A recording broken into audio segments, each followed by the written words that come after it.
Hey, how's it going YouTube? Welcome to Maths and Science Help, and in this video we're going to go over water balance. Water balance is the maintenance of the homeostasis regarding water.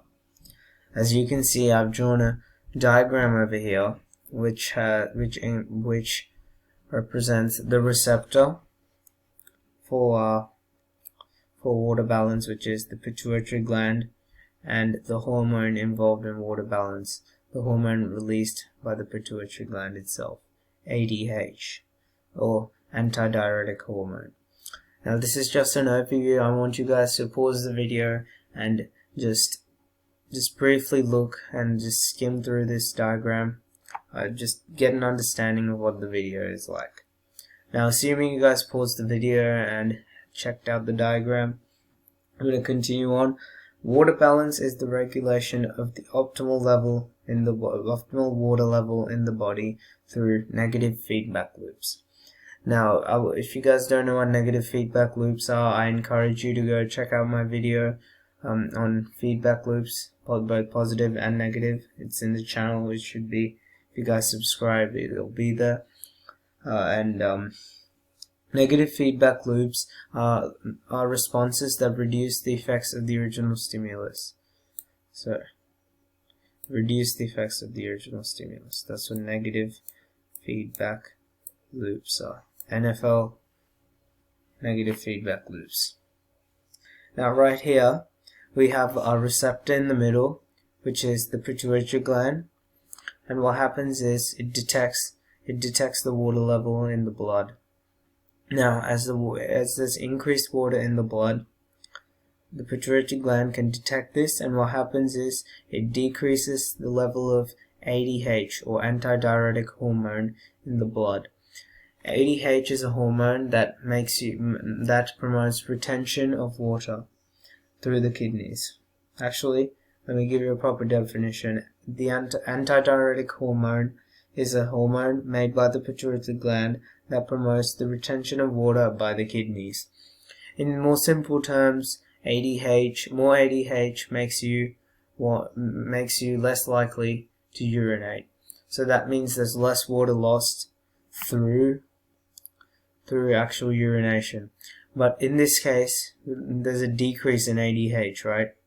So there's less water lost through urination. So less, or two negatives, or I'm probably making this more confusing than it should be, but less ADH means that there's going to be more water lost through urination, which in turn reduces the water level in the blood and restores homeostasis. Homeostasis is the maintenance of a constant internal environment in order to keep the body at the optimal level. Now, water is very important to the body, and maintaining that water level can pretty much mean life and death in some situations. So, here quite a contrary situation here. Water level decreases. Pituitary gland can sense this. Water level decreases. ADH increases. So more antidiuretic hormone, so more retention of water. So in turn, less water excreted as urine from the kidneys. So what happens? Less water is lost, so more water's in the body. So this is like a hot day, you're dehydrated, and then increase ADH, increase water, and back to homeostasis. Now an easy way to remember this is that decrease in ADH, decrease in water, increase in ADH, increase in water. But I just want you guys to understand this, because in some situations, even though this information may be given to you in a test, let's say, it would make the information could be quite convoluted for you to not be able to understand and grasp at first. Now there are other situations in which positive feedback loops could be a result of water balance or the consumption of particular liquids, but I don't want you guys to worry about that. But remember, ADH, decrease in water. That's pretty much the easiest thing to remember. And I want you guys to remember a few terms before you leave. So dehydration is the harmful reduction in the amount of water in the body. This is what we're trying to avoid over here. Decrease in water, we're trying to avoid dehydration. Hydro for water, D for less. So we're trying to avoid dehydration by increasing ADH. Now, we're talking about antidiuretic hormone right here, ADH. So what does diuretic mean, right? Diuretic means causing increased passing of urine. That's what diuretic means.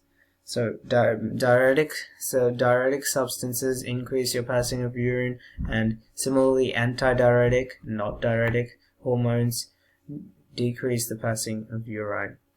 And that's going to be the end of the video, guys, but I want you guys to take away that water balance is the regulation of the optimal level of water in the body through negative feedback loops.